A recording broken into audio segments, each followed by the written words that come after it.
Allahumma salli wa sallim wa barik ala Sayyidina Ahmad, Sayyidina Muhammad, wa ala alihi wa ashabihi wa li baitihi wa zurriyatihi jema'in. Jamaah pencinta Allah, pencinta Rasulullah, salah satu nikmat yang kita dapatkan di akhir zaman ini adalah dijadikan umat baginda Nabi Muhammad sallallahu alaihi wasallam, yang mana hampir semua nabi berharap menjadi umat Nabi Muhammad, dan dikumpulkan oleh para imam ada 12 nabi yang berdoa menjadi umat Nabi Muhammad sallallahu alaihi wasallam. Tapi yang dikabulkan orang-orang yang berhidung pesek di tanah Melayu. Saya hidung pesek maksudnya, ya. Hidung antum semancung-mancungnya sama orang Arab dianggap ya mancung tapi ke belakang. Tapi kita beruntung, hidung kita kayak gimana pun kita punya satu anugerah besar. Apa itu? Ditakdirkan Allah dengan takdir terbaik menjadi umat baginda Nabi Muhammad sallallahu alaihi wasallam. Dan yang paling nikmat lagi, kita hidup bukan di zaman Imam Bukhari, tapi hidup 12 abad setelah Bukhari. Imam Bukhari lahir sekitar 194 Hijriah, wafat 256 Hijriah. Di saat itu mau cari hadis harus berangkat dulu dari Uzbek ke Mekah. Kita akan baca hadis bahwa beliau belajar ke ulama Mekah. Sebelumnya mari kita baca surah Al-Fatihah. Semoga Allah membuka hati pikiran kita. Tanda syukur kepada Allah, terima kasih kepada baginda Rasulullah, dan semoga Allah mengangkat dengan ini maqam Imam Al-Bukhari Muhammad bin Ismail. Al-Fatihah. A'udzubillahi minasyaitonir rajim. Bismillah.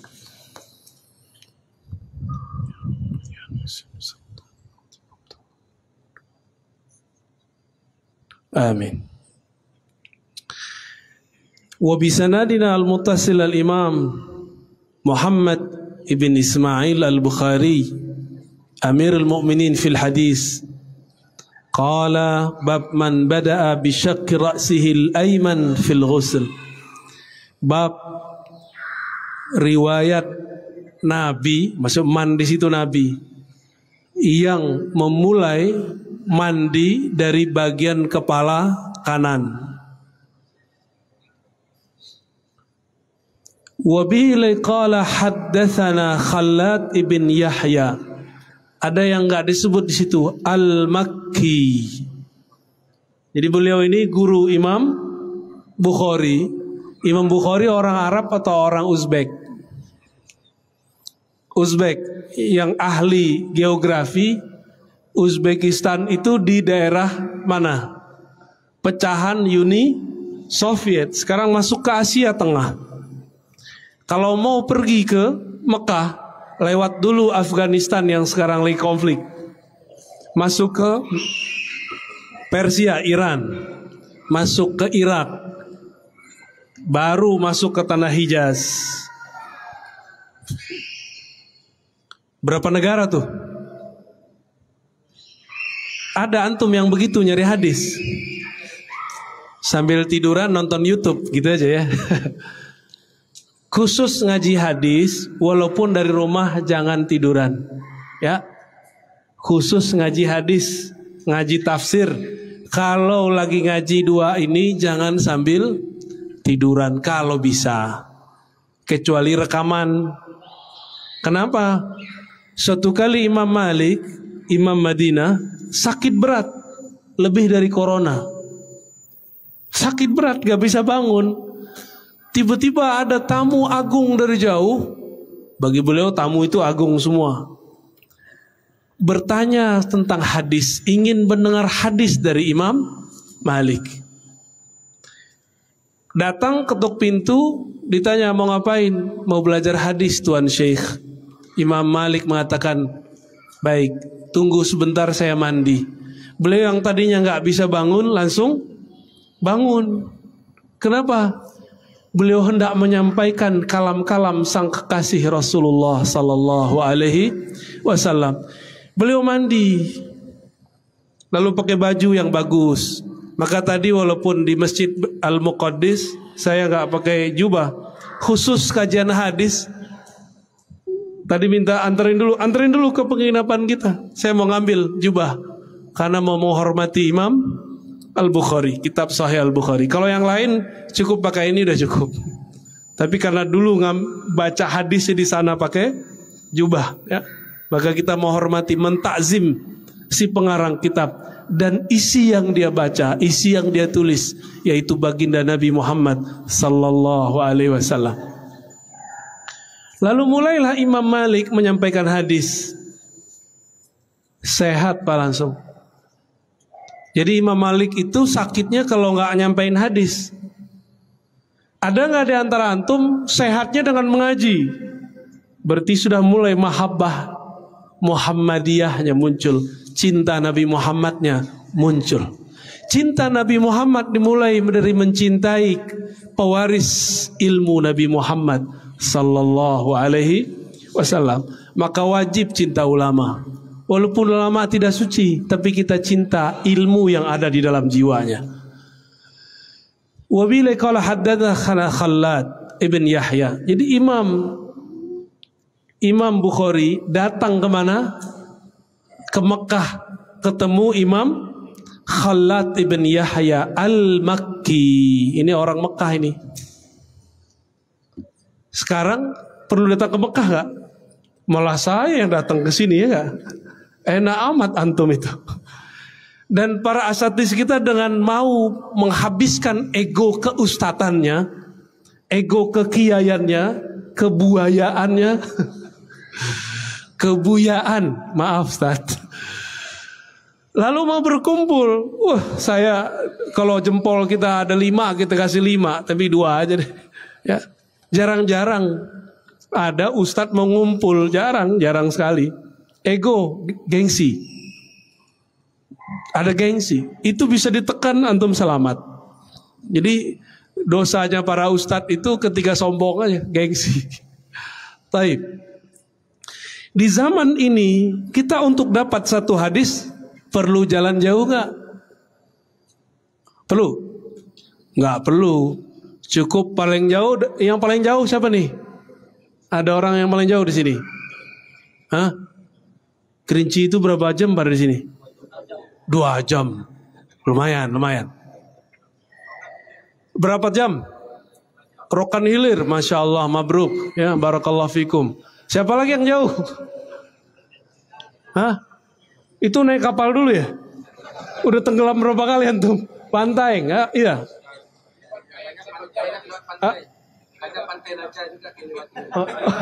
Berapa jam?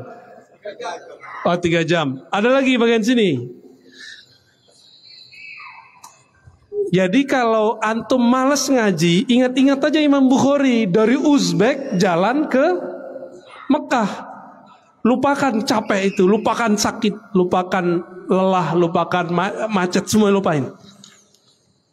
Seandainya Imam Bukhari hidup di zaman ini, bahagia gak beliau? Betapa enaknya hidup di zaman ini. Gak usah kemana-mana, buka Play Store, buka Google, ada hadis. Cuma karena baca hadisnya tidak dengan toharah, bersuci lahir batin, bukan baca hadis jadinya, baca hadas. Jadi ketika baca hadis mulutnya berhadas, bertambah dalil, bertambah kebenciannya kepada sesama umat. Itu berarti nggak berhasil belajar hadis. Imam Khallad bin Yahya mengatakan qala haddatsana Ibrahim ibn Nafi' anil Hasan ibn Muslim an Safiyah binti Syaibah an Aisyah. Semuanya orang Mekah itu. Kita cek benar gak kata rawi, kata syarahnya, kata syarihnya. Ya betul. Imam Ibnu Hajar Al-Asqalani mengatakan mereka ini pernah tinggal di Mekah, pindah-pindah ke Kufah, pindah ke Baghdad, pindah kemana. Tapi karena pernah tinggal di Mekah, Aisyah orang Mekah bukan? Pindah kemana? Madinah. Maka mereka semuanya Makkiyun, ya. Khusus Imam Khallad bin Yahya ini walaupun orang Mekah, tapi beliau perjalanannya panjang. Besar kemungkinan Imam Bukhari ketemunya di tengah perjalanan. Bisa jadi di Mekahnya, bisa jadi di Kufah. Wallahu alam mana yang benar. Maka ini salah satu guru tua, ya. Disebut kibarus syuyukh, guru tua. Kata Sayyidatuna Aisyah, kunna idza asabat ihdana janabah. Ini masih bab janabah aja ya. Ajib, nggak apa-apa menghargai Imam Bukhari. Kami kalau junub, yang belum cukup umur, mohon maaf. Junub, mandi hadas besar. Hadas ada dua, hadas kecil hilang dengan wudu, hadas besar hilang dengan mandi. Bedakan hadas sama najis. Kalau kaki kita terkena najis, wudunya masih ada nggak? Benar. Tapi sholatnya sah nggak? Jadi dihilangkan dulu najisnya, baru sholatnya sah. Nggak perlu ulang wudu. Paham? Ya. Jika kami terkena atau kami junub, akhazat. Ini maksudnya Sayyidatuna Aisyah, istri Nabi cerita. Ini khasnya hadis-hadis Ahlul Bait, azwajun Nabi. Cerita tentang isi rumah Nabi. Di kamar mandi, di dapur, di kamar itu diceritakan oleh Aisyah, mana yang boleh diceritakan. Jika kami junub, akhazat biyadaiha, salah satu istri Nabi akan mengambil kepalanya, ya, salasan fawqa ra'siha, ambil kepalanya, ya, diusap 3 kali, ya, atau disiram 3 kali. Summa ta'khuz biyadiha ala shiqqihal aiman. Bagian yang, tapi kepala bisa dibagi nggak? Orang Arab itu kalau bagi bahu kanan, bahu kiri, nggak ada istilahnya kepala kanan, kepala kiri, kepalanya cuma satu. Tapi maksud di sini syiqqihi al-aiman, syiqqha al-aiman itu kepala yang menghadap ke kanan atau yang mengarah ke kanan. Dan di tangan yang lain seperti ini kira-kira. Rambutnya diginiin atau diginiin. Mandi junub begitu nggak? Atau diginiin.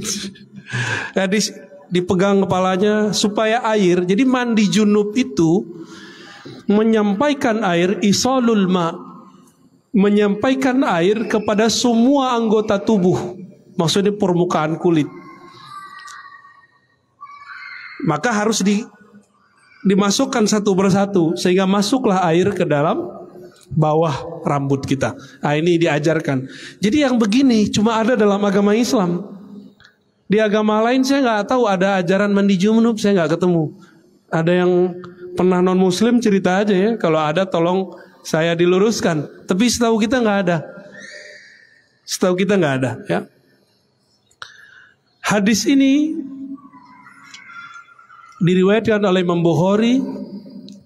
Jarak beliau dengan Nabi ada 1, Khalad, Ibrahim, Hasan, Sofiyah, Aisyah. Ini disebut khumasi. Jarak antara beliau dengan Nabi ada 5 orang, dan itu standar ya. Gimana Ustaz? Cukup? Langsung ke tema. Apa temanya? Coba dibaca. Selamatkan akidah dari ahlul bid'ah. Antum yakin gak antum ahlus sunnah? Yakin gak? Serius? Cius. Kita ini boleh merasa benar, tapi tidak boleh merasa paling benar. Tolong, ini saya akan ulang-ulang kalam ini selalu. Silakan merasa benar, tapi jangan merasa paling. Kalau ini tidak benar, untuk apa kita perjuangkan? Benar gak? Karena kita tahu ini benar, kita perjuangkan. Tapi kita tidak boleh merasa paling benar. Karena al-haq, paling benar itu cuma Allah Subhanahu wa ta'ala. Baginda Rasulullah sallallahu alaihi wasallam. Imam Bukhari ini akidahnya sahih enggak? Sahih, benar. Tahu dari mana? Ngaji kitab tauhid. Setiap Jumat pagi saya kalau nggak ada halangan, kecuali ini pekan ini enggak nih ya, itu ngaji, cuma sayangnya pakai bahasa Arab. Jadi Sahih Bukhari jilid terakhir ada kitab tauhid, bab tauhid. Itu tauhidnya Imam Bukhari. Tapi dalam bahasa Arab, Arab ala kita, lumayan, ya. Itu yang ikut adalah 50-an orang, berarti ada yang ngerti bahasa Arab 50-an orang. Kalau antum ngikut kan jadi rame, tapi nggak ngerti bahasa Mekah nih. Baik. Imam Bukhari akidahnya apa? Ahlus. Dia punya murid namanya Al-Firabri, umurnya panjang. Al-Firabri ini semasa dengan Imam Abul Hasan Al-Asy'ari. Makanya akidah mereka sama. Al-Firabri ngaji Sahih Bukhari pertama kali di Khurasan, di wilayah Naisapur. Khatam pertama. Imam Bukhari di sana digosipkan, difitnah akidahnya sesat. Maka nih para ustadz ini wajah-wajah udah siap difitnah ini. Ada yang nggak siap nih. Gimana ustadz? Antum siap ustadz? Siap difitnah sesat nggak? Biasa aja kali. Ya. Imam Bukhari difitnah sesat oleh seniornya sendiri, namanya Muhammad Az-Zuhli. Makanya di sini udah nggak ada nama Az-Zuhli, udah dihapus. Imam Muslim tadinya meriwayatkan beberapa hadis dari Az-Zuhli, langsung dia coret. Az-Zuhli awal-awal Imam Bukhari masuk ke kota Naisapur bermanis-manis mulut. Ini saya harap antum bukan mujamalah manis di luar, pahit di dalam, ya. Ngajilah ke Bukhari. Hazal ghulamus salih, isma'u min hadzal ghulamus salih, kata si Az-Zuhli. Belajarlah kepada anak yang sangat soleh ini. Jadi dia masih pakai senioritas. Anak, seharusnya dibilang al-alim as-salih. Ternyata itulah hijab dia belakangan. Hati-hati antum, ya. Hati-hati nih para ustadz, hati-hati para ulama. Kalau kita sok-sok tawadu bisa kemakan. Jangan tawadu supaya naik. Tawadu itu betul-betul ingin menghabiskan ego kita di hadapan Allah Subhanahu wa taala. Ada orang tawadu karena dia pengen dia naik. Namanya mujamalah, basa-basi. Tahu? Basa-basi. Oh enti ya akhi, ana habibukum la ya. Anta muhaddis kabir wala. Gaya ya, sok dipuji-puji tapi di belakang pahit, di belakang ngata-ngatain. Kajinya alun lah. Tapi di depan mujamalah. Itu kebaca Pak di wajahnya. Cuma kita nggak boleh ngomong kan isi hati. Ya. Kalau ada cut langsung. Kalau nggak kejadian lagi seperti kejadian zaman Imam Bukhari, ya. Lalu, kenapa di suaranya? Ada yang perlu diruqyah ini? Baik. Halo. Imam Az-Zuhli diprovokasi orang. Kok diprovokasi? Setiap kali majelis Imam Bukhari, kebetulan waktunya bersamaan. Sisalah yang tadinya penuh di majelisnya Imam Zuhli, sekarang lebih dari 2/3 pindah ke majelis Imam Bukhari. Kok bisa begitu? Karena Imam Muslim pernah ngomong, Al-Bukhari a'lam minal Zuhli fil ilal. Imam Bukhari itu yang kami suka bukan hafalannya aja, tapi dia mengerti penyakit-penyakit hadis yang mana Imam Zuhli pun tidak sampai ilmunya. Karena orang mulai faham, mulailah berkurang. Sisalah cuma beberapa saf murid Imam Az-Zuhli. Masuklah munafik, syaitan berwajah santri murid jamaah terdekat. Apa kata dia? Imam Zuhli, Bukhari itu kamu tahu nggak? Dia itu akidahnya nggak beres. Dia mengatakan talaffuzuna bil Quran makhluk. Kalau kita melafazkan Quran Bismillahirrahmanirrahim, lafaz ini makhluk. Menurut kamu bagaimana Zuhli? Imam Zuhli langsung teringat Imam Ahmad gurunya. Wah itu kafir, itu bid'ah. Minimal dia bilang bid'ah, mubtadi'. Padahal maksudnya kan nggak begitu. Nanti dikirim lagi orang, udah kamu dengerin lagi. Nanti datang lagi, tambah banyak. Oh betul, ternyata orang ini nggak ngerti juga maksudnya apa. Walhasil apa yang terjadi? Fitnah berkembang. Istilahnya sekarang syubhat menyambar-nyambar. Imam Bukhari difitnah sebagai imam sesat, halal darahnya. Jadi sudah sampai fatwa Imam Bukhari halal darahnya, bakal dibunuh tengah malam ini. Datanglah Imam Muslim bawa kuda, bawa onta, bawa perlengkapan. Hari masih sore. Apa kata Imam Muslim? Tuan Syekh Muhammad Ismail Al-Bukhari, tolong engkau sebelum tengah malam sudah berangkat. Imam Bukhari kaget. Ada apa? Di belakang sana sudah menyiapkan algojo untuk membunuhmu malam ini. Imam Muslim barusan hadir. Imam Muslim baru buat kejadian di majelis Az-Zuhli. Apa kejadiannya? Ketika Az-Zuhli mengatakan, "Man sami'a 'anil Bukhari iyyahu anni." Siapa yang dengar dari Bukhari pergi. Kata siapa? Az-Zuhli. Imam Muslim langsung berdiri, diambil lembaran kertasnya, dirobek. Lihat, semenjak saya robek riwayatmu ini, catatanku darimu, aku tidak mau lagi meriwayatkan darimu. Pergi dia. Di situ mereka terdengar konspirasi, mereka mau bunuh Imam Al-Bukhari. Jadi imam kita, pengarang kitab ini sudah pernah difitnah Pak di zaman hidupnya. Terus kalau antum cuma difitnah dikit-dikit aja biasalah, ya nggak? Yang paling kencang difitnah sini siapa nih? Imam utama, Dr. Zulhendri, penghalal bank syariah. Wah, baru terasa nyut-nyut ini. Izin, mohon maaf.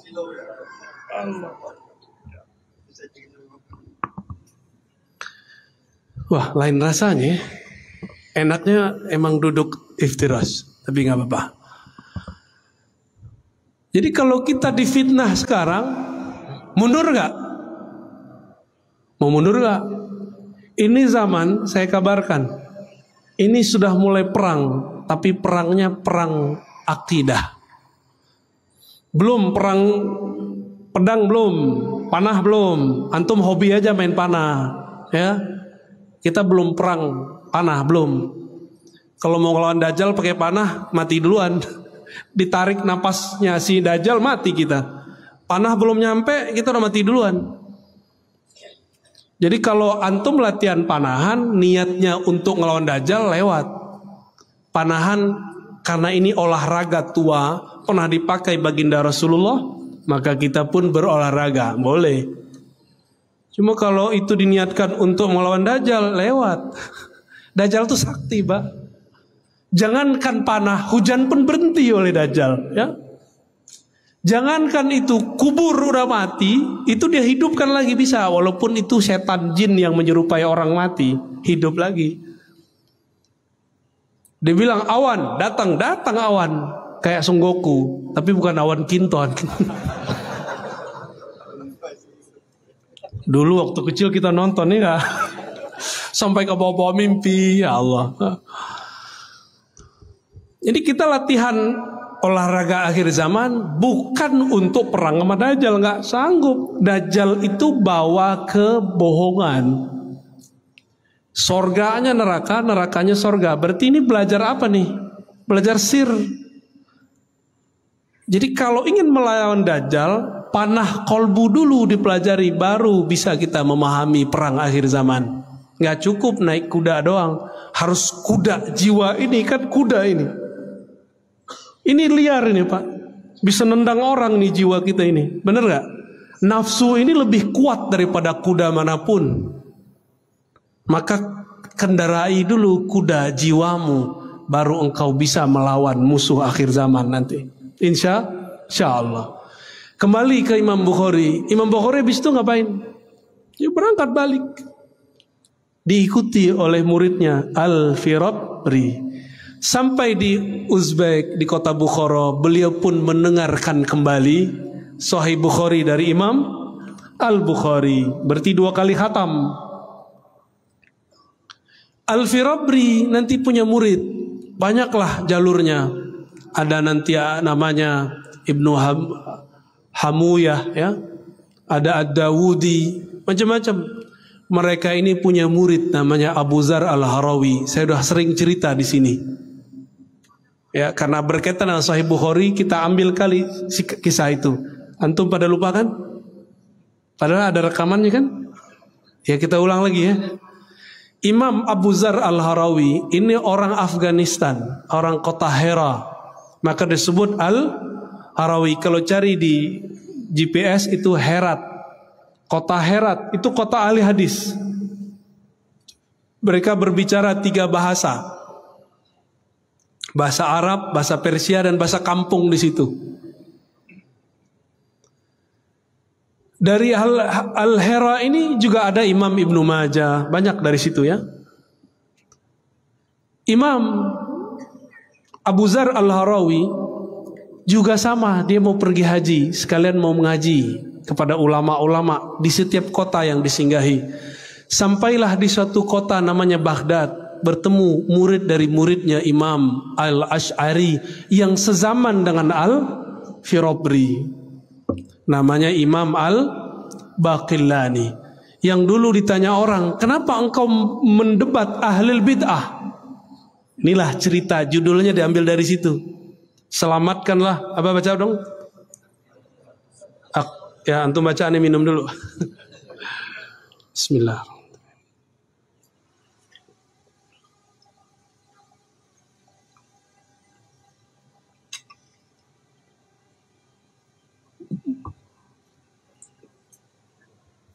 Baik. Imam Al-Baqillani, biasa orang memperdebatkan beliau, ini mazhabnya Maliki atau Syafi'i, itu ada perdebatan. Saking laku kerasnya itu. Orang Syafi'ah ngaku bahwa dia ini Syafi'i, orang Malikiyah ngaku dia ini.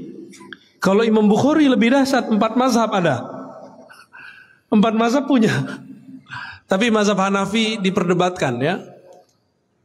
Kenapa disebut Maliki? Karena berguru kepada murid-murid Imam Malik. Lebih dari 3 murid Imam Malik dia berguru. Qutaibah, Muhammad bin Maslamah, dan beberapa murid-murid yang lain. Ya. Disebut Syafi'i karena dia berguru. Hadis pertama di Sahih Bukhari adalah muridnya Syafi'i, Al-Humaidi, Abdullah ibn Zubair. Disebut Hanbali karena dia langsung bertemu Imam Ahmad ibn Hanbal. Laku kerasnya tuh. Ya, indah sekali tuh hidup Imam Syafi'i. Di alam barzahnya dia diperebutkan oleh semua mazhab. Ntar kalau kita mati, kita diperebutkan mazhab atau dibuang. Imam Baqillani ini hampir setiap hari debat. Mirip-mirip seperti Buya Al-Nof sekarang udah ke debat deh. Canggih dia debat sekarang tuh ya. Aneh senang lihatnya. Harus ada yang debat, Ustaz. Ustaz Uzair mulu yang debatnya kan. Udah pernah diancam bunuh ya? Betul. Khawarij benar itu orang. Ya. Orang baru hijrah juga ya gak? Ini udah hijrahnya kemana-mana udah. Udah ke Mesir, udah ke negeri yang gelap, lahir batin. Tapi bahasa mereka fasihnya bukan, batinnya itu terang. Ya. Ulama-ulama Habasyah. Dalam hadis kan disebut Habasyah. Kita kalau mau ngambil bahasa Arab Fusha, ngambilnya ke Habasyah. Bahasa Arab mereka luar biasa. Mereka kalau nulis sastra bagus-bagus. Dulu Nabi kirim rombongan hijrah pertama kemana? Habasyah. Itu ngomong bahasa Arab. Dan ada beberapa Arab Habasyah masuk ke dalam Al-Quran. Al-Ma'idah itu bahasa Habasyah, artinya meja. Allahumma sholli ala Muhammad. Ada yang jatuh nih. Al-Ma'idah itu bahasa Habasyah ya. Taib. Imam Baqillani rahmatullah alaih ditanya oleh orang, kenapa kamu debat terus? Kok nggak diam? Ini kan masalah sudah beres dulu. Dulu beres, sekarang muncul lagi. Dijawab oleh beliau, dinukillah kalam ini dalam kitab Tabyin Kazim Muftari karya Imam Al-Hafiz Ibnu Asakir, ya, Asy-Syafi'i. Apa kata Imam Baqillani? Apakah engkau mau mengulangi kembali penistaan terhadap ulama di zaman Abbasiyah? Itu dulu Imam Ahmad, Yahya ibn Ma'in, dan imam-imam yang lain, cuma karena ada 1-2 persoalan akidah, itu mereka masuk penjara dan ditelanjangi dalam penjara. Hanya 1 imam yang tidak bisa ditelanjangi, Imam Ahmad ibn Hambal. Ketika sarungnya dipelorotin oleh Algojo, dia berbicara kepada sarung, ya izari ittaqillah, wahai sarungku takutlah kepada Allah. Itu sarungnya naik kembali, nggak bisa turun, sampai Algojonya ketakutan, ini makhluk apa ini? Itu karamah Imam Ahmad ibn Hambal. Bahkan ada imam namanya Ahmad ibn Nasr, temannya Imam Ahmad bin Hambal, digantung, disalib, dan baru diturunkan 7 tahun setelah dia digantung. Cuma karena masalah perbedaan sedikit. Hanya Ahlus Sunnah yang toleransinya tinggi. Mu'tazilah yang kata orang kampus itu pikirannya maju, enggak juga. Kalau mereka berkuasa, yang lain mereka hantam. Ulama Ahlus Sunnah yang meriwayatkan hadis Allah bisa berjumpa di akhirat masuk penjara, dianggap sesat. Jadi ulama-ulama Ahlus Sunnah ini, mereka ini kalau dulu hidup nih masuk penjara semua ini. Nggak ada yang bertahan di sini.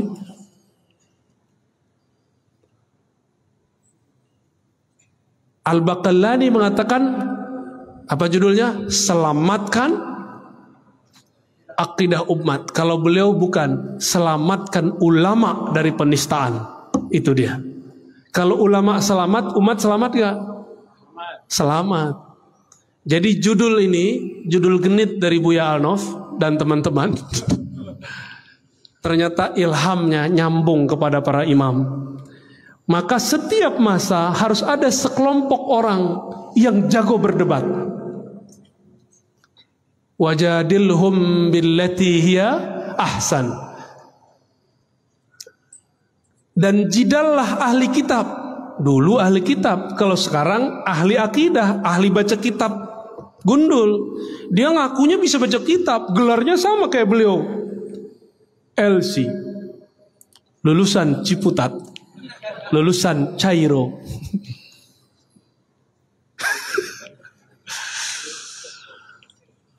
Lulusan Corona. Udah lulus, Ustaz? Udah lulus antum? Alumni ya? Alumni Corona ya? Antum LC semua lah ya, lulusan Corona.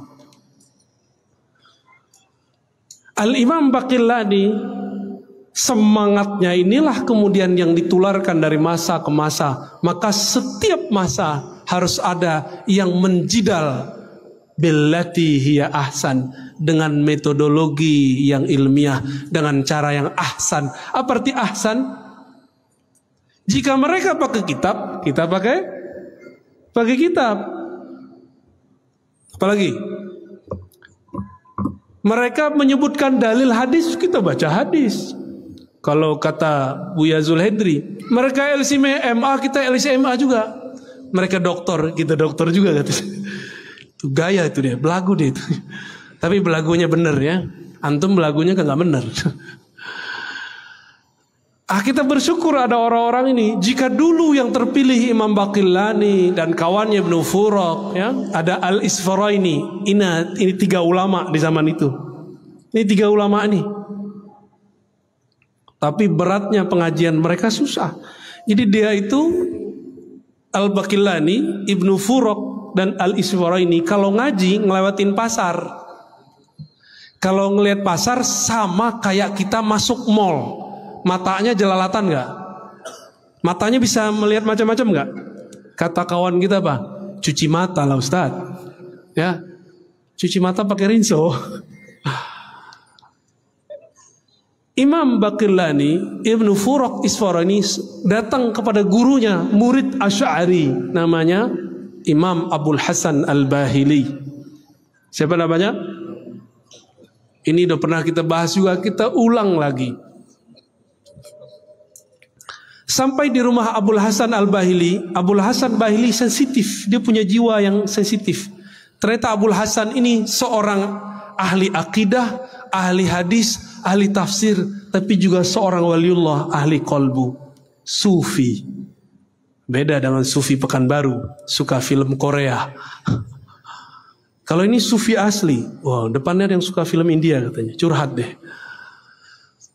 Al-Bahili, dia tidak mau melihat mata yang selesai, yang habis lihat maksiat. Karena beliau Allah izinkan melihat bekas dosa orang. Ini Bahili. Beliau mendapatkan ilmu yang diwariskan dulu dari Nabi kepada Sayyidina Utsman. Sayyidina Utsman itu kalau ada orang matanya habis jalalatan, ngelihat cuci mata, ya, ngelihat yang bukan haknya, itu Sayyidina Utsman langsung bisa tahu dengan izin Allah, binurillah, dengan cahaya Allah. Imam Abul Hasan Al-Bahili merasakan hal yang sama. Apa kata beliau? Kita belajar cukup di balik tabir ya. Jadi pakai tabir. Ke tabir. Apa kata beliau? Aku tidak mau terganggu atau mengganggu kalian, karena kalian baru saja mengotori mata kalian dengan maksiat.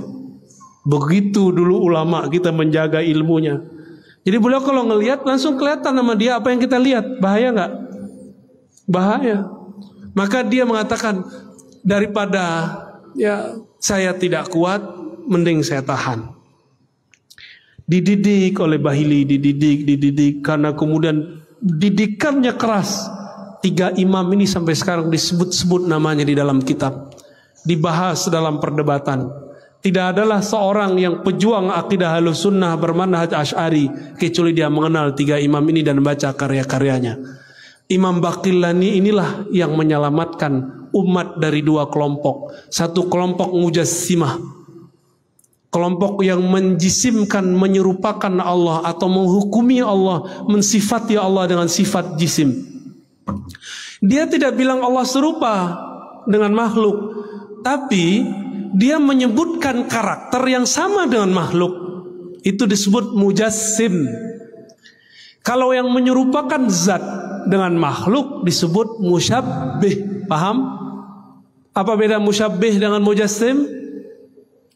Musyabbih tasbihuz zat, menyerupakan sampai kepada zat. Kalau mujassim menyerupakan sifat.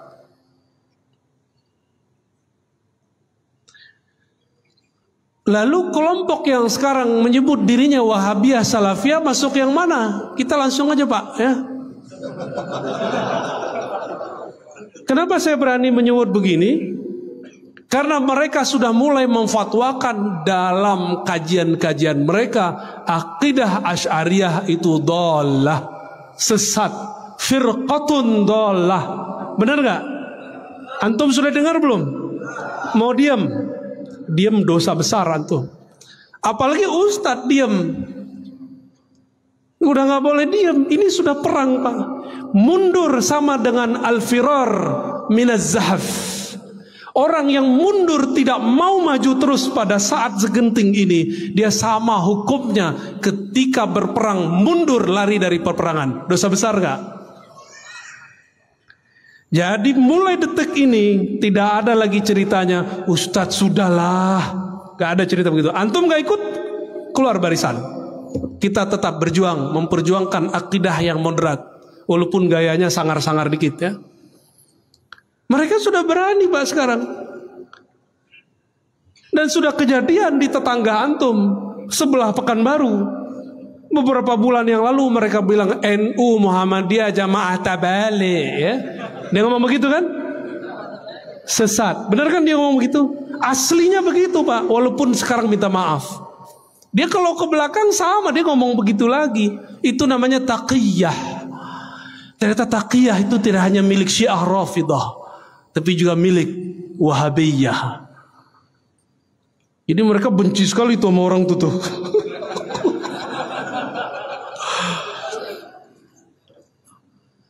Karena NU Muhammadiyah masih mayoritas umat Indonesia, mereka minta maaf, Pak. Coba kalau sudah minoritas, digilas oleh mereka itu.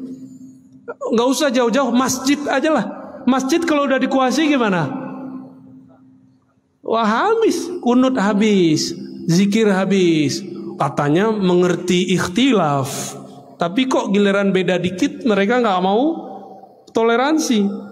Kita sih gak ada masalah orang gak kunut subuh, yang penting jangan membatalkannya.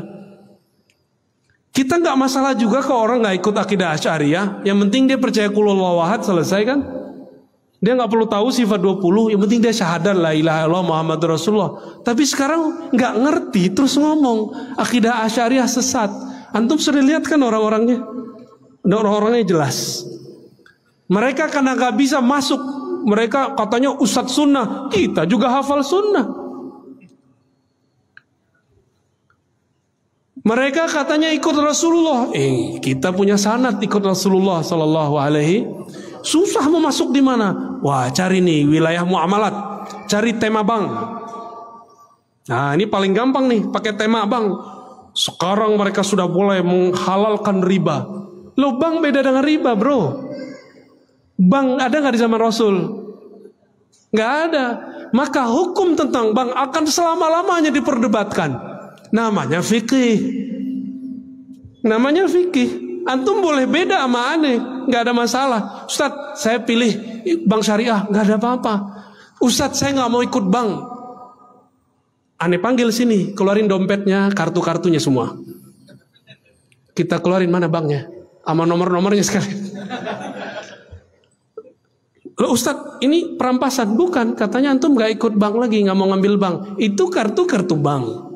Handphonenya cek, ada uang digital gak di situ? Ada. Transfer ke kita aja. Mau? Jadi kalau ngomong anti bank, pikir dulu. Itu fulus namanya rupiah. Yang buat siapa? Bank. Bank itu sistemnya apa? Bank Indonesia konvensional. Mikir dulu kalau mau mengharamkan sesuatu. Panjang ceritanya. Saya nggak ngajak antum nambung ke bank konvensional, nggak. Kita penganjur bank syariah. Cuma tidak mengharamkan mutlak bank-bank yang ada itu, kecuali bank Toyib.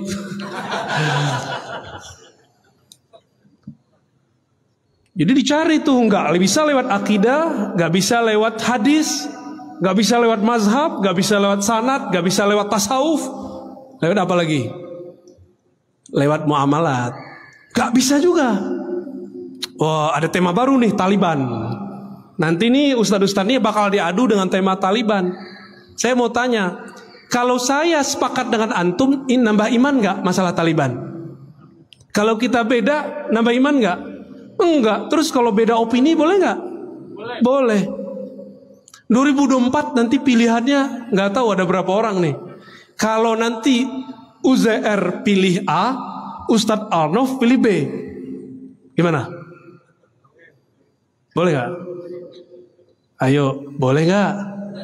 Yang bilang boleh waras, boleh nggak? Boleh nggak? Pada takut nih, karena habis trauma 2019 ya. 2019 beda pilihan, beda iman. Satu surga, satu neraka. Lo yang dipilih jadi menteri.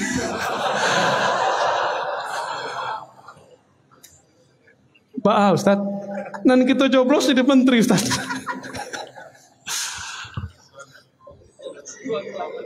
Nyesel juga kita tengkar-tengkar dulu ya.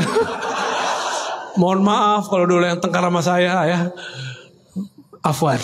Kita nggak mau mengulang kesalahan itu 2024 kalau masih ada pemilu, Pak. Jika bab ibadah boleh berbeda, masa bab siasah politik gak boleh beda? Maka kami ingatkan terus dan tolong para asatidz edukasi, dewasakan umat setiap saat bahwa berbeda itu biasa. Mau biasa? Ya. Akidah Ahlus Sunnah wal Jamaah sekarang yang dulunya jadi tema biasa, sekarang jadi tema luar biasa. Nanti besok pagi akan ada pembahasan khusus mengenai yang paling ujung itu. Jadi akidah Ahlussunnah intinya ada pada tanzih, mensucikan persepsi kita mengenai Allah Subhanahu wa taala. Yang kedua, tasdik kepada baginda Nabi Muhammad SAW. Ada yang bagian akhir untuk akhir zaman. Tasdik bi khurujil mahdi. Membenarkan keluarnya akan muncul seorang imam di akhir zaman, namanya imam.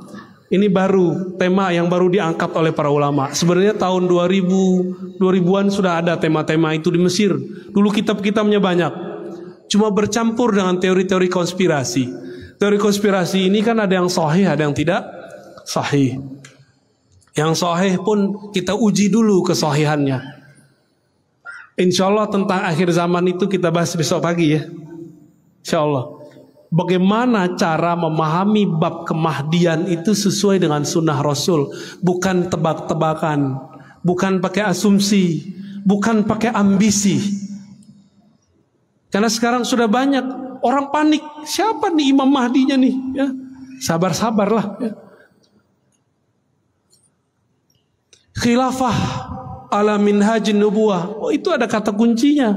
Insyaallah besok lah kita bahas akhir zaman versi akidah Ahlus Sunnah. Sekarang kita kembali. Al-Baqillani membawa ajaran menyelamatkan umat daripada tajsim, disebut dengan tanzih. Menyerupakan Allah, membayangkan Allah. Itu tanzih. Allah perlu nggak disucikan? Butuh gak? Enggak. Yang perlu disucikan persepsi kita tentang Allah Subhanahu wa ta'ala. Maka kalau baca subhanallah, maknanya ya Allah, ampunkan kami mempersepsi Engkau tidak sesempurna Engkau. Itu subhanallah. Ya. Orang kalau subhanallah begini baru terasa nikmat. Tapi kalau kita terjemah Allah, Engkau maha suci, kita bingung. Ini suci dalam bahasa Indonesia, suci dari hadas, ya kan? Hadas besar, hadas kecil. Inilah kurang bahasa kita. Bahasa kita, bahasa Melayu, bahasa Indonesia tidak bisa mendetailkan beberapa lafaz yang ada dalam bahasa Arab. Ya, udah 9:30. Jadi kalau kemarin usul Ahlussunnah, kalau sekarang bagaimana cara Imam Baqillani menyelamatkan umat waktu itu? Tanzih. Tanzih dari apa tadi? Tajsim. Dan yang kedua, menyelamatkan umat dari ta'til. Ta'til itu alhamdulillah sekarang tidak banyak. Ta'til itu menolak sifat Allah. Alhamdulillah sekarang itu sedikit kelompoknya. Hanya tersisa di kelompok Syiah. Ini saya kasih tahu. Selama masih ada Syiah, selama itu pula ada akidah Mu'tazilah. Tapi nanti kita pun bakal dituduh Syiah oleh seberang itu. Jangan-jangan sudah ada lagi Ustaz orang yang duduk aneh Syiah. Udah ada. Antum dituduh Syiah udah ada belum? Belum. Nanti bakal ada yang nuduh saya ini Syiah. Bakal ada. Sudah ada. Oh, antum pengamat YouTube. Ini mereka kan pencinta habaib semua kan? Bagi pembenci zuriat Rasulullah, kita yang dekat sama habaib disebut Syiah. Dia nggak bisa membedakan Habib Syiah sama Habib Ahlus. Habib itu macam-macam juga Pak. Ada Habib yang NU, ada Habib Muhammadiyah, nggak tahu tuh Habib Muhammadiyah. Ada Habib FPI, ya. Ada Habib apa? 212. Ada Habib BPR. Ada nggak? Nggak ada ya, Habib-Habiban. Macam-macam Habib itu. Kita tidak melihat perbedaan mereka itu. Yang penting di darahnya ada nasab Rasulullah, kita cinta, udah. Boleh nggak kita beda dengan pergerakan mereka? Boleh. Bukan karena kita benci dengan pergerakan mereka, tapi karena kita beda manhaj aja, gak ada masalah. Ya. Jadi kalau antum nanti lihat saya beda manhaj dengan Habib Fulan, bukan berarti saya benci dia. Karena ini kita beda guru aja. Manhaj itu dipengaruhi oleh guru. Ya, Imam Baqillani menyelamatkan umat. Pertama dari kelompok Mujassimah, yang kedua dari Mu'tazilah. Mu'tazilah berarti sudah ke bawah kelompok Rafidhah. Sudah ke bawah semua. Maka disebutlah beliau oleh Imam Daruqutni, pengarang kitab Sunan Daruqutni. Apa judul kitabnya? Sunan, bukan Sunanul Mustafa. Sunan Ad-Daruqutni. Kata beliau, Abu Huzar bertanya, itu siapa orangnya? Dijawab oleh Imam Daruqutni, ahli hadis. Ini orang imam ahli sunnah, qami'ul bid'ah. Inilah imam pembela sunnah, pemberantas bid'ah. Berarti yang dimaksud oleh imam ahli hadis namanya Daruqutni. Daruqutni selevel Bukhari, di bawah dikit. Maka dia bisa mengkritisi Sahih Bukhari. Jadi seumur-umur kita ngaji Sahih Bukhari, yang paling lantang mengkritisi Sahih Bukhari Imam Daruqutni. Jadi dia tahu di mana celahnya Imam Bukhari. Itu Imam Daruqutni namanya. Imam sunnah gak nih? Berarti akidahnya Imam sunnah meridai akidah Imam Baqillani. Akidah Baqillani adalah akidah Imam Asy'ari. Paham? Jadi yang disebut ahlul hadis, ahlus sunnah itu siapa? Akidah Asy'ariyah. Tapi mereka kan ngaku inilah akidah sunnah. Pas kita cek ternyata atu sunnah doang, sunnah yang lain gak ada yang pakai. Jadi nggak jujur kepada Allah, nggak jujur kepada Rasulullah, nggak jujur kepada umat. Itu masalahnya. Ya. Maka beruntunglah ini yang ada di hadapan antum. Semoga mereka adalah Baqillani zaman ini. Amin. Untuk mereka kita bacakan surah Al-Fatihah. Al-Fatihah. Amin.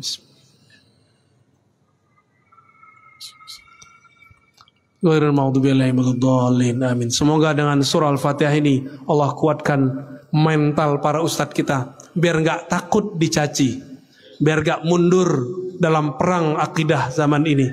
Ini sudah mulai perang. Satu kata dari saya, jangan pernah mundur. Mundur dosa besar. Jadi yang dihantam sekarang apa? Mental. Mental antum Ustaz. Mental saya. Untungnya guru kita agak ganas-ganas sedikit. Didiknya dahsyat-dahsyat. Untung guru-guru kita orang-orang yang urat takutnya sudah nggak ada, kecuali hanya kepada Allah Subhanahu wa ta'ala. Alhamdulillah dengan berkah didikan mereka, ini urat takut saya memang udah nggak ada kali Ustaz. Ya, kecuali hanya kepada Allah Subhanahu wa ta'ala dan orang di rumah.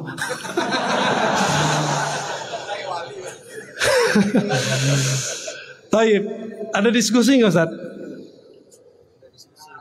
Ya, tafadhol, kalau mau nih silakan dikondisikan. Baik, terima kasih kita ucapkan kepada Dr. Buya Ar-Razi Hasim. Kita persilakan untuk 3 penanya terlebih dahulu. Dari sebelah kanan kami, ke depan. Oke.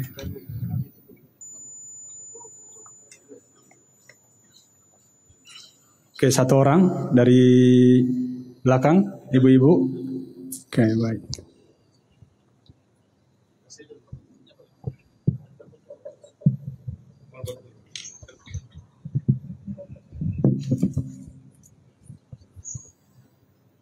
Bismillah, Assalamualaikum warahmatullahi wabarakatuh.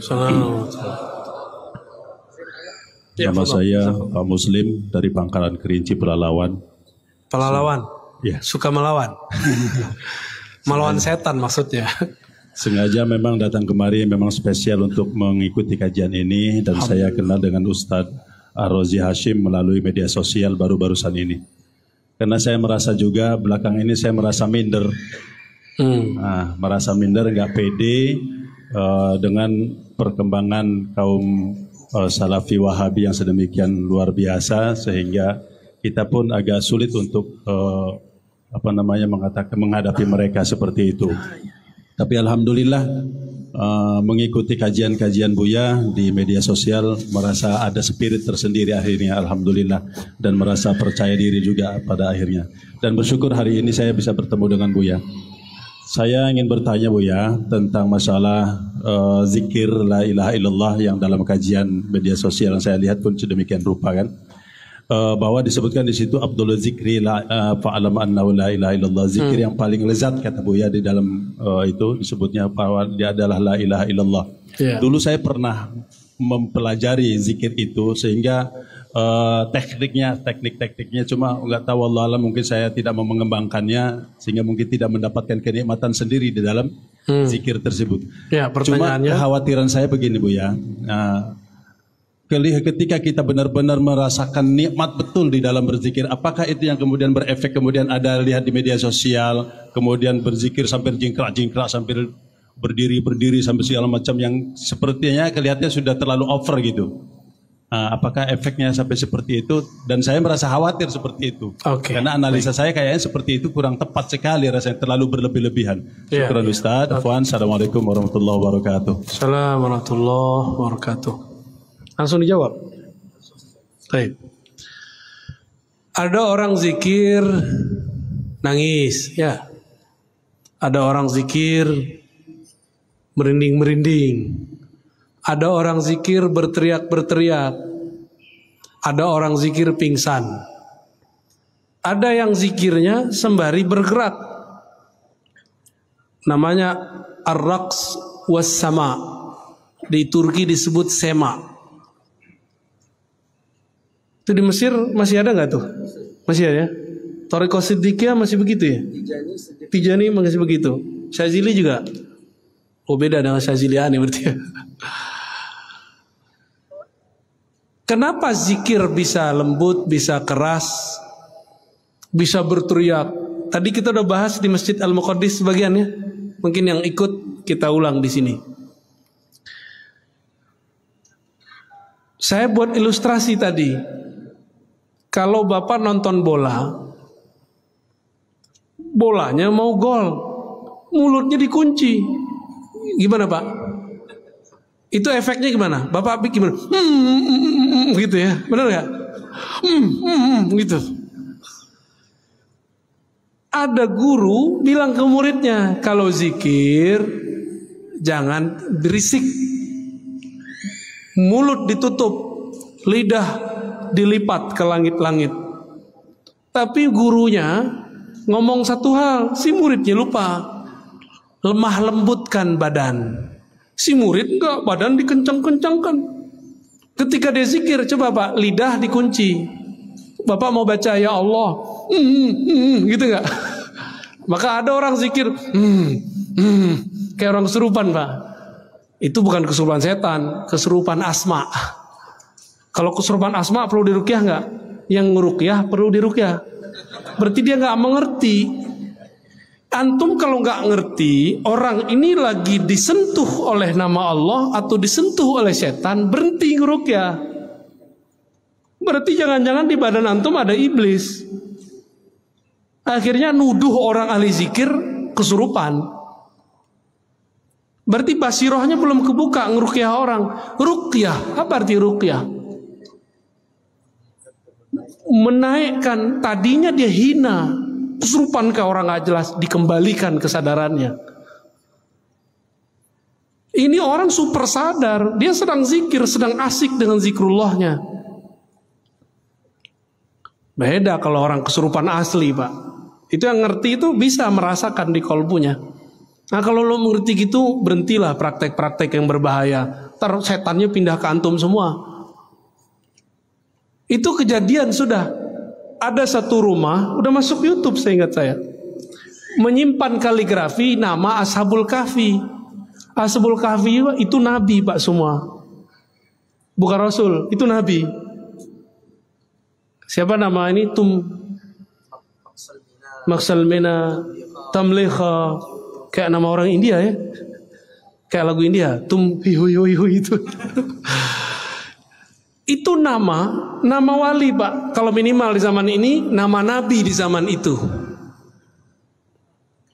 Orang kesurupan di rumah. setan masuk. Setan tuh pengennya nama-nama Allah, nama kekasih Allah dihina nggak? Malangnya peruqyahnya tidak mengenal ma'rifatus syayatin, nggak tahu ilmu ma'rifat setan. Jadi setan tuh ada ma'rifatnya, biar nggak jadi setan. Walhasil orang kesurupan tuh ngomong, dia tunjuk, dia lagi kesurupan jin jahat, setan, ditunjuk-tunjuk nama Ashabul Kahfi, akhirnya disuruh hancurkan. Senyum nggak setan setelah itu? Senyum, diam dia, pura-pura. Itu dia bukan hilang, dia cuma sembunyi sebentar di balik pembuluh darah kita. Berhasil nggak dia menghina Allah dan Rasulnya? Itu Nabi, Pak, nama Nabi, itu Mlikho itu. Dihancurkan, dipukul-pukul itu kaligrafinya. Benar nggak? Kalau nggak ngerti-ngerti amat, berhentilah ngeruqyah ya. Tobat kepada Allah, cari lagi ilmunya. Ilmu itu luas. Di atas ruqyah yang antum tahu ada ruqyah lagi di atasnya. Rasulullah tuh ngeruqyah pakai sentuhan aja. Keluar langsung. Bisa nggak ngeruqyah begitu?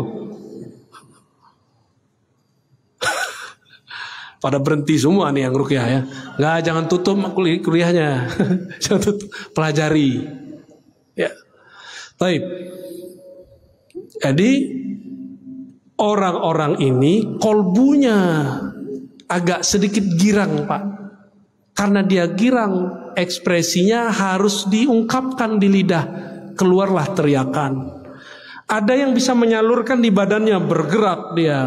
Namanya roks. Itulah Jalaluddin Ar-Rumi. Ketika kolbunya girang menyebut nama Allah, badannya berputar-putar menari. Tarian itu indah atau tidak? Kenapa tari itu menjadi budaya? Karena dia indah. Udah pernah lihat Whirling Darwish Rumi belum? Indah gak? Indah sekali tuh, muter, kuat itu. Sembari dia berputar, dia berkalam-kalam, kalam-kalam yang indah. Dicatatlah, jadilah Masnawi Imam Rumi. Ada yang gak sanggup, nangis, lewat air mata keluarnya. Ada yang gak keluar air mata, keluarnya lewat paha, gerak-gerak pahanya. Ya. Kalau suraunya surau kayu, udah gempa-gempa separuh, Pak. Ada yang tidak sanggup lagi, tubuhnya tidak sanggup, terjadilah pingsan. Itu disebut fana. Jadi itu nggak ada masalah, Pak, gak usah khawatir ya. Udah ada ulama kok yang jelasinnya. Dan itu bukan ritual Syiah. Itu hanya salah satu seni dalam berzikir. Tapi saya memilih tidak itu ya. Cuma tidak melarangnya, karena ada ulama yang membolehkannya. Imam Ghazali memberikan syarat. Imam Izzuddin bin Salam pun memberikan syarat. Nah, syarat-syaratnya kita kaji di lain waktu ya, insya Allah. Ada pertanyaan? Apa beda istighfar sama taubat? Istighfar itu minta supaya Allah mengampuni. Ampun itu bahasanya belum paham kali ya. Ghafara itu artinya ditutup, menutup. Minta supaya Allah mentipek dosa kita. Itu namanya istighfar. Maka ghafara bermakna satara. Allah maghfir lana sama artinya Allah masturna. Di dalam Dalailul Khairat ada satu doa, Allah masturna bisitrikal jamil. Ya Allah, tutuplah aib kami dengan keindahan sifatmu. Itu minta istighfar namanya. Apa bedanya dengan tobat? Kalau tobat itu ada penyesalan. Setelah mengaku salah dalam istighfar, lalu menyesalinya dalam tobat. Maka at-taubah an-nadam. Tobat itu ada penyesalan. Orang kalau nyesel nangis gak? Jadi antum kalau tobat belum bisa matanya berkaca-kaca, berarti tobatnya belum sungguh-sungguh. Minimal berkaca-kaca kalau nggak bisa nangis. Minimal hatinya bergumuruh kalau tidak bisa menangis. Itu berarti sudah tobatnya sudah shadiq. Taubat nasuha. Taubat nasuha bukan sekali seumur hidup. Taubat nasuha bahkan berkali-kali dalam sehari. Itu yang disebut nasuha. Mohon maaf nih para ustadz. Jadi tobat sambalado itulah tobat nasuha. Doyan tobat bukan doyan maksiat. Tapi syaitan bisikkan, udah nanti aja kalau udah tua. Bapak ngerasa tua nggak Pak? Enggak kan? Pasti nggak ngerasa tua. Padahal lebih tua dari aneh kan? Satu kali guru saya Abuya Nu'man Bashir ngajak murid-muridnya yang sudah berumur 70-80 belajar zikir, talqin zikir. Apa kata muridnya? Buya, nanti sajalah kalaulah tua. Umurnya 70. Ternyata dari umur 25 diajak sama gurunya, ayolah belajar zikir. Dari umur 25 mereka ngomong, Buya, nanti sajalah umur udah tua. Udah umur 70 masih merasa. Saya ini udah beruban Pak, udah ada ubannya. Maka kalau saya bercermin saya takut-takut sendiri. Wah udah tua juga gitu nih. Masih aman Ustaz. Antum 30 ya? Masya Allah wajahnya 35. Wajahnya berapa Tad? 29. Sama Isyrun, waduh 25. Bisa lagi nih. Baik. Itu bedanya ya. Istighfar itu kadang perlu diistighfarkan kembali. Tapi kalau sudah tobat pasti dia nasuha. Maka tobat itu pasti nasuha. Itu udah pasti. Apa arti nasuh? Tulus. Tobat yang tulus. Orang yang suka mengakui dosanya kepada Allah di dunia, itulah yang disebut orang yang bertobat nasuha. Udah sering-sering ngaku kepada Allah. Ya. Teman? Khalas. Waduh. Yaudah, silakan diatur lah Ustaz. Ya, fadal, langsung. Akhir ya. Taib. Kata beliau ini akhir marrah. Antum tahu gak artinya? Ya. Taunya akhir kan? Marrahnya. Kursus sama Ustaz Anof. Assalamualaikum warahmatullahi wabarakatuh. Assalamualaikum warahmatullahi wabarakatuh. Masya Allah, jazakumullah khairan ya Ustaz. Masya Allah penjelasannya cukup. Yang deket Pak. Yang deket mic-nya. Suara Bapak terlalu halus, lebih halus dari gadis. Sudah malam Ustaz. Terima kasih Ustaz sudah menjelaskan mulai dari awal bagaimana para muhaditsin ini yang dikenal sebagai ahli hadis dan menjadi rujukan kita hari ini. Kemudian juga Ustaz menjelaskan tentang aqidatu ahli sunnah wal jamaah. Alhamdulillah penjelasan Ustaz ini mengingatkan saya secara pribadi tentang kajian-kajian yang pernah diajarkan kepada kami. Alhamdulillah ada dua hal mungkin Ustaz yang ingin disampaikan. Yang pertama, kalaulah kiranya tadi Ustaz menjelaskan tentang al-muhaddisin ini, Imam Al-Bukhari dan sebagainya, dan dikaitkan dengan sekarang ini dengan yang populer di kalangan kita masyarakat ini adalah Imam Albani. Siapa? Albani. Imam Albani. Al-Nof. Albani Al-Nofi. Iya, Albani. Ini bagaimana siapa Albani ini dan bagaimana menurut pandangan Ustaz tentang Albani. Yang pertama, yang kedua, berbicara tentang paham Al-Wahabi. Ini tentu mungkin sepengetahuan saya, paham ini juga dikembangkan dari sumbernya itu yang bernama Syekhul Islam yang disebut sekarang Ibnu Taimiyah. Ibnu Taimiyah.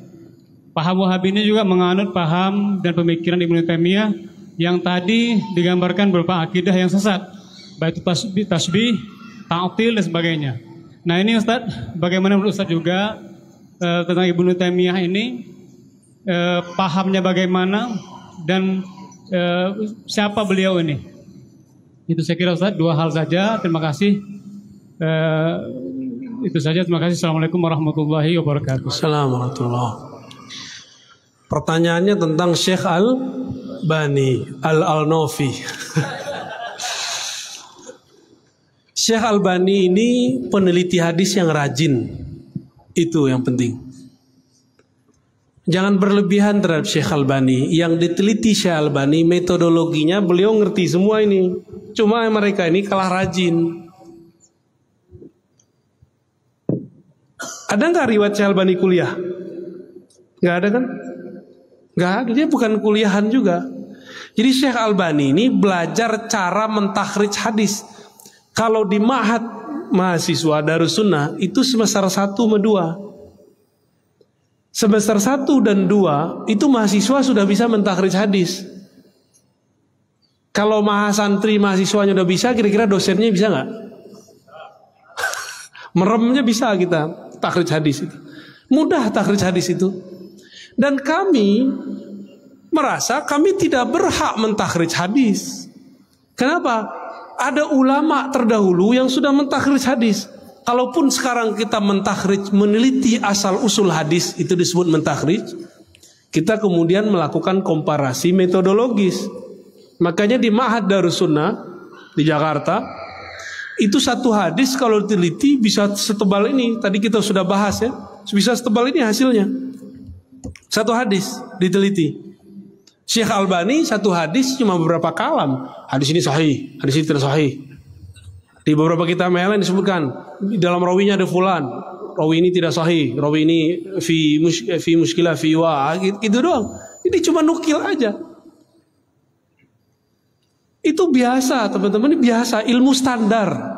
Ilmu standar orang belajar ilmu takhrij, bukan ilmu hadis namanya.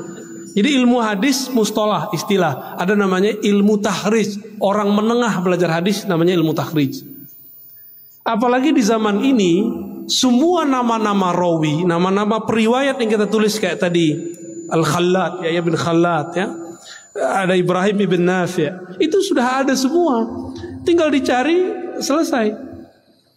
Namun kita tidak perlu untuk mentakhrij lagi.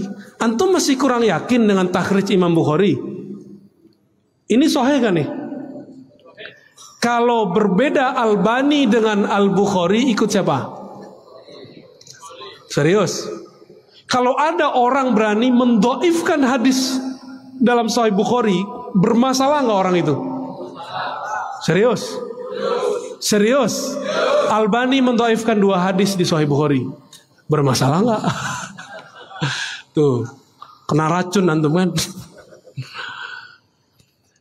Guru kami Dr. Badi Said Al-Laham, murid Syekh Nurul Itir, mengatakan dalam disertasinya, seandainya saja Albani, termasuk Sidi Ahmad Ghumari, Abdullah Ghumari disebut, seandainya Ghumariyin dan Albani wara' menahan diri untuk tidak mengkritisi Sahih Bukhari, nama mereka akan disanjung-sanjung di alam semesta. Akan disanjung-sanjung oleh peneliti-peneliti hadis. Cuma sayang, nafsu meneliti kadang lebih besar daripada kearifan. Syekh Albani pun bernafsu mendoifkan 2 hadis di Sahih Bukhari. Itu hadisnya dahsyat lagi ya. Nantilah ada waktu, nanti ingetin saya Ustadz, hadis Bukhari yang didoifkan oleh Syekh Albani. Nanti kita teliti, kita takhrij hadisnya. Di mana kekeliruan Syekh Albani, di mana tertipunya Syekh Albani.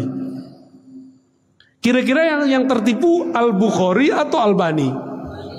Serius? Yakin? Masa Al-Bukhari ketipu, ya enggak? Albani gurunya nggak nyampe 10. Itu kalau di kitabnya ada salah satu orang yang nulis tentang tarjamah Albani, gurunya cuma sebutkan 3, ditambah guru ijazah 1, 5 lah ya sama bapaknya. 5 lawan ini punya guru 1.700, gimana? Tapi kita nggak boleh benci Albani, ya. Kita jadikan saja Albani ini sebagai motivasi supaya ngaji hadisnya lebih benar, ya. Itu aja Pak ya. Maka saya sangat apresiasi ada kajian hadis Sahih Bukhari Sunanul Mus. Ada gesek-gesek dikit, udahlah dibuang lah itu, ngaji hadis saja Pak. Kalau disebut nama Rasul masih mau tengkar. Mau diaku jadi umat Muhammad nggak? Sallallahu alaihi wasallam. Ya ini kita kan banyak benderanya tuh macam-macam lambangnya di belakang kepala antum Tat. Gesek-gesek dikit udah lupain, disebut nama Rasulullah, hilangkan semua ego kita, ya. Nggak disebut-sebut lambangnya, udahlah biarin aja sih. Di akhir zaman ini ego orang pada tinggi. Berhasil melewati itu, antum akan menjadi pejuang-pejuang yang sebenarnya. Ya. Terus yang kedua tadi Syekh Ibnu Taimiyah. Kajian tentang Ibnu Taimiyah sudah banyak saya kaji. Setiap kapan baru itu prioritin mulu sama Al-Nofi, Albani. Ya, silakan dilihat lagi Pak. Pendek cerita, Syekh Ibnu Taimiyah bukanlah ulama salaf, dia ulama khalaf. Apa arti khalaf? Ulama yang ada setelah masa salaf. Tahun berapa wafatnya? 728. Tadi saya nanya kepada para asatis, Ustaz, Syekh Ibnu Taimiyah itu dianggap keliru oleh ulama 4 mazhab di zamannya. Kira-kira mereka waras, bodoh atau pintar? Nah, ulamanya. Ulama yang mengatakan Ibnu Taimiyah ente keliru, mereka waras gak? Mereka bodoh atau alim? Mungkinkah 4 mazhab ini berkumpul untuk bodoh berjamaah? Mungkin gak? Kan gak mungkin. Ini ulama 4 mazhab sepakat untuk mengadili Syekh Ibnu Taimiyah. Ini yang ngomong bukan saya, tapi guru saya Syekh Hasan Hitu. Jadi waktu pengaruh Ibnu Taimiyah ini masih ada dalam pikiran dan dada saya. Beliau ngomong begitu. Dan itu kita ditunjuk-tunjuk tuh. Menurut kamu gimana? Di zaman Ibnu Taimiyah dia sudah dilaporkan oleh ulama, dipenjara karena fatwa-fatwanya yang menyimpang. Terus sekarang kamu ngikutin. Pusing juga kita ya ditanyain begitu sama beliau. Makanya saya tanya balik sama kita semua. 4 mazhab sepakat mengadili beliau. Mereka waras nggak? Waras. Karena mereka waras, Ibnu Taimiyah ini kemudian di-cut oleh mereka. Itu sebenarnya ya. Tapi di akhir hayat alhamdulillah Ibnu Taimiyah husnul khatimah. Karena beliau tidak dipertemukan lagi dengan murid-muridnya, tidak diizinkan lagi nulis. Karena kalau masih nulis, itu fatwa-fatwa anehnya keluar lagi. Akhirnya beliau wiridan. Ingat dulu pesan-pesan Imam Ahmad ibn Athaillah Skandari. Akhirnya beliau di akhir hayatnya menjadi sufi dan dikuburkan di maqbarah sufiyah. Dan dia mengatakan jannati fi sadri. Apa arti jannati fi sadri? Sorgaku di dalam dadaku. Enggak, coba antum buka ladanya, ada sorga enggak di situ? Sorga di mana? Inda sidratil muntaha. Kan begitu kan di Quran? Sorga itu ada di sampingnya, di sekitar sidratul muntaha. Sekarang Ibnu Taimiyah bilang jannati fi sadri, surgaku di dalam dadaku. Ini sufi nggak nih yang ngomong begini? Hanya sufi Pak yang ngomong begitu. Terus mereka ntar ngomong apa nih pikir Ibnu Taimiyah? Nggak mungkin. Ya udah antum baca kitab Al-Wabilus Shayyib karya murid terbaik Ibnu Taimiyah, namanya Ibnul Qayyim Al-Jauziyah. Itu kitab tarekatnya Ibnu Qayyim, tarekatnya Ibnu Taimiyah. Itu kitabnya. Nggak percaya baca kitab itu. Di sana ada cara berguru, adab bermursyid, faidah berzikir. Cuma sayang itu kitab belum diterjemah. Ya. Jadi karya tasawuf Imam Salafi. Nah itu dia. Al-Wabilus Shayyib karya Imam Ibnul Jauzi yang sudah diterjemah Madarijus Salikin. Tahapan-tahapan orang suluk. Siapa yang nulis? Ibnu Qayyim Al-Jauziyah. Berarti di akhir hayatnya para imam Salafi ini mereka menjadi sufi. Di kitab Madarij itu ada pujian-pujian terhadap tasawuf. Terus mereka sekarang ngomong apa? La taqra hadhil kutub. Jangan baca kitab ini. Begitu ngomongnya. Giliran gak cocok sama nafsunya dibilang. Jangankan itu. Ini terakhir tentang Syekh Albani. Syekh Albani itu mentakhrij, menilai hadis tidak hanya dengan keilmuan, terkadang pakai nafsu. Apa buktinya? Ada hadis di Abu Daud, ada hadis di Tirmizi, ada hadis di Ahmad. Hadisnya sama. Sayyiduna Abdullah bin Amr itu menuliskan nama Allah yang kemudian dijadikan jimat atau rajah untuk anaknya. Pernah nonton film Si Pitung nggak teman-teman dulu? Itu ada jimat nggak? Jimat. Gede itu ya. Mirip-mirip itu apa namanya? Bukan X-Men, itu apa namanya? Avenger. Tapi beda. Abdullah bin Amr menuliskan a'udzu bikalimatillahi tammat min syarri ma khalaq. Terus ada lafaz tambahannya, min ghadabi bla bla bla bla. Ditulis, dikalungkan ke anaknya yang belum bisa baca tulis, belum bisa membaca. Syirik nggak? Sahabat loh. Halo. Itu namanya apa bahasa kitanya?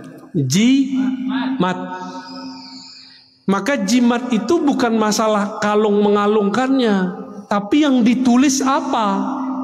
Apa yang ditulis itulah halal haramnya.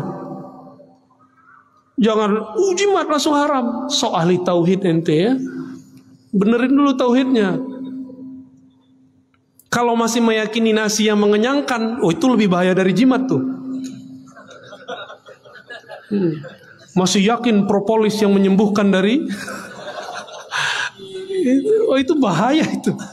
Tapi ngambil asbab dengan obat itu baru boleh ya. Apa kata Syekh Albani? Ini beraninya dia kepada Rasulullah, beraninya dia kepada ulama-ulama pengabdi khidmah ke Rasulullah. Ini yang meriwayatkan Imam siapa? Abu Daud, Tirmizi, Ahmad. Imam Tirmizi bilang ini hadis sahih, hasan sahih. Antum bisa bayangin ini dokter hadis ini nyebut Imam Tirmizi langsung keluar sahihnya ya. Apa kata Syekh Albani? Separuh yang awal sahih, separuh belakang nggak sahih. Separuh awal kalimat a'udzu bikalimatillahi tammat sahih. Tapi kalau Ibnu Amr nulis dikalungkan nggak sahih. Padahal sanadnya sama, lafaznya satu. Bahasanya apa Ustaz? Tanaqud, kontradiktif. Bahkan dalam dirinya sendiri kontradiktif. Itu kaidah dari mana cara mentakhrij begitu? Ini saya pertanyaan. Kalau berbeda murid Bukhari namanya Tirmizi dengan Albani, ikut siapa? Tirmizi lah, ya. Imam Tirmizi bilang sahih, Albani bilang separuh sahih, separuh nggak sahih. Antum ikut siapa? Siapa yang ikut hawa nafsu? Maka benarlah Masyaikh Syam, ulama Syam berkata, Albani idza ajabahu sahhaha. Kalau dia takjub dia sahihkan. Wa idza lam yu'jibhu dha'afah. Kalau dia enggak takjub, dhaif. Tuh, dia enggak takjub sama lafaz ini. Bahkan satu lafaz. Kalau ngikutin kaidah ilmu hadis, sanadnya sahih, lafaznya tidak bermasalah. Kenapa dia bagi-bagi separuh? Karena hawa nafsu mazhabiyah. Jadi mazhab ini ada nafsunya.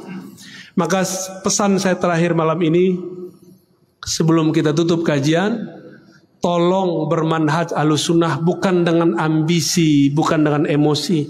Berakidahlah dengan hati. Ya, maka kalau berakidah dengan hati, maka muncul rahmah. Jadi jangan pernah benci Salafi, jangan pernah benci Ibnu Taimiyah. Kritik boleh, tapi benci jangan. Bisa bedakan? Ya, walaupun mereka bilang mengkritik mereka disebut fitnah, itu bahasa dia. Ya, biarin aja. Kita nggak usah tanggapi banyak-banyak. Irhamu man fil ard, yarhamukum man fis sama. Sayangi makhluk di bumi, maka yang di langit malaikat pasti sayang kamu. Malaikat tidak mungkin sayang kecuali Rabbul Arsyil Azim menyayanginya. Allah Ta'ala yang istawa alal arsy akan menyayanginya. Semoga yang hadir malam ini mendapatkan percikan kasih sayang Allah SWT.